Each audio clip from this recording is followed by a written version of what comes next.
So, back in 1973, David Wilkerson gave a prophecy over what we would see in these last days, and it's crazy accurate, and everybody mocked him, but now it's all come to pass. Let's watch this video, and we'll be right back. Really saw, I believe, call it vision or word from the Lord 2 weeks in a row, every night, an awesome sense of calamity coming to the nation as a result of its sin, rampant sin. I talked about cars and houses not being able to be sold. I talked about a flood of filth on television that was coming, programs that would be incubated in hell. We're going to see the devil glorified on television. We're going to see nudity on primetime television. And it's the prophet Nahum's prophecy coming to pass. God said, "Behold, I'll pour abominable filth upon you."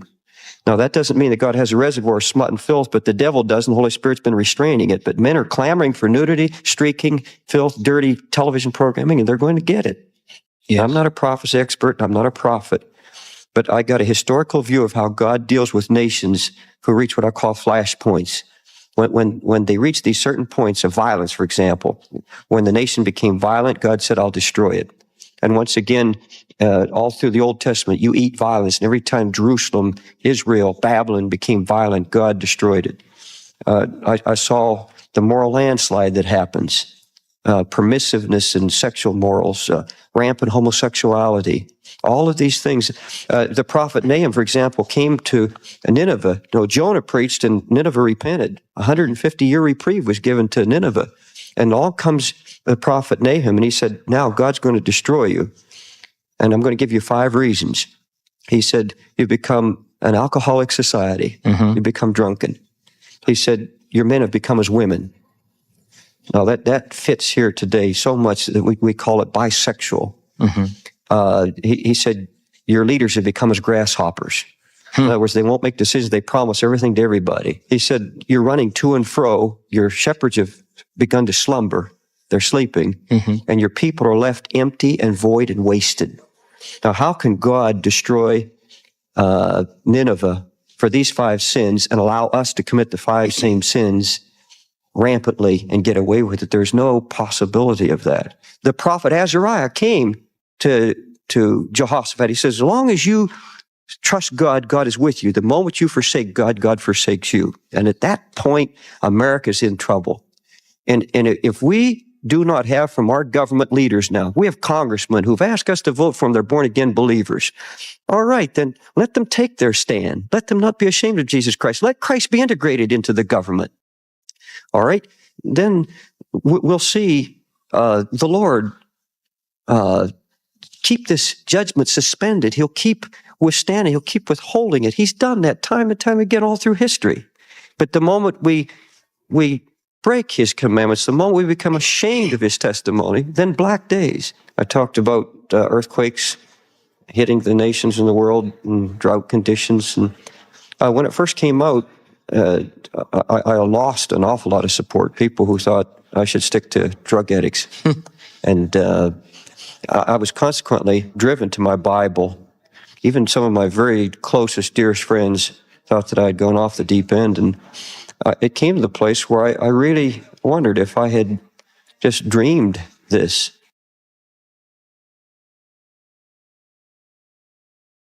It's crazy how accurate that is to the current times that we live in. Like the car markets, even though people are still buying cars and houses and stuff, they can't sell them because the prices are so high. So even people buying brand new cars, they're paying like over $1,000 for a car note, right? And the TV shows, they're putting nudity in regular shows that are on mainstream TV, like ABC, CBS, Fox. Nudities on these shows now, right? And you can't watch a sitcom these days without some type of LGBT agenda in there. It's exactly what he was talking about. And we see it all so much. And the war that's going on right now in Iran, guys, this is exactly what the Bible has prophesied. This is exactly what David Wilkerson was talking about. It's crazy to see all this stuff play out. And if you talk like this, you have spiritual psychosis. You're one of those crazy, kooky, conspiracy theory Christians, and, you got your tinfoil hat on. But that's because people, the term conspiracy theory was put out to make people that knew the truth sound like they weren't, trustworthy people, like they were crazy, right? When all along there's something to it. It's like a stereotype is a stereotype for a reason. A cliche is a cliche for a reason. We just give them these words that minimize the truth that's actually behind them, right? And I think it's something that we all need to be aware of.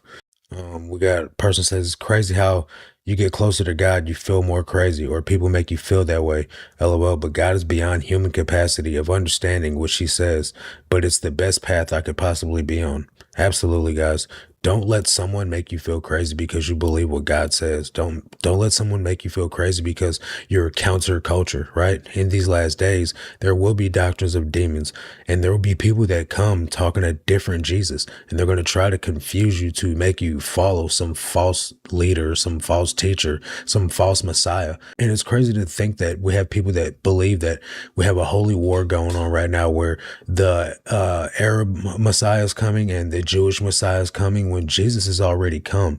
Jesus came, he walked in the flesh, and now we're waiting on his return. We're waiting on Jesus Christ's return, not for some Messiah that's never been seen before to come.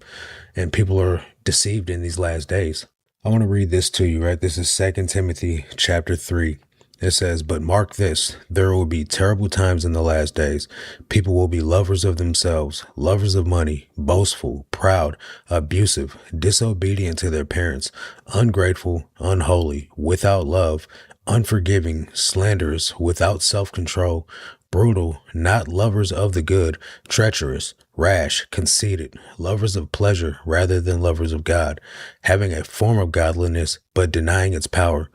Have nothing to do with such people. They are the kind who worm their way into homes and gain control over gullible women, who are loaded down with sin and are swayed by all kinds of evil desires, always learning but never able to come to the knowledge of the truth. Just as Jans and Jambres, opposed Moses, so also these teachers oppose the truth. They are men of depraved minds who, as far as the faith is concerned, are rejected. But they will not get very far because, as in the case of those men, their folly will be clear to everyone. It's crazy because we see this exact thing being played out nowadays in modern times. This describes manhood and humanity to the fullest. And I don't know what's going on with my computer right now. It's pretty glitchy and my words aren't matching.